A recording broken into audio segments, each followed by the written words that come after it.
Welcome to the slop farm. Enjoy the video. You start by gearing up quickly. Grab a stone or better pickaxe, torches, food, and a spare pick. Once equipped, move to a cliff, ravine, or cave entrance to avoid blind digging. You're aiming for elevations between sea level and higher underground ledges.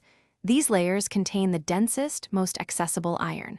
Begin by lighting your path and inspecting exposed stone walls.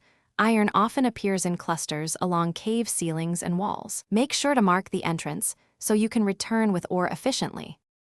Once inside a cave or at a ravine, switch to a systematic search. Create short horizontal branches to expose more stone quickly. You want tunnels 2 to 3 blocks high so you can see iron on ceilings and floors. Expand into side pockets whenever you hear lava or water. That often signals larger cave systems. Make sure to check under gravel, inside stalactites, and behind waterfalls. If you find a small iron patch, expand gently around it to reveal the full vein before mining everything up. You finish by extracting iron the smart way. Use a stone or better pickaxe, collect ore, and smelt it in a furnace with coal or charcoal.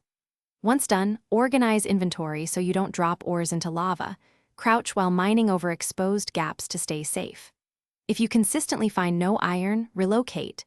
Move to a different cave system, check mountain cliffs, or explore lower ledges. Iron distribution varies, so changing location often fixes dry runs. Lastly, light and block off hazards before leaving. Thanks for watching. Consider subscribing if we helped you today.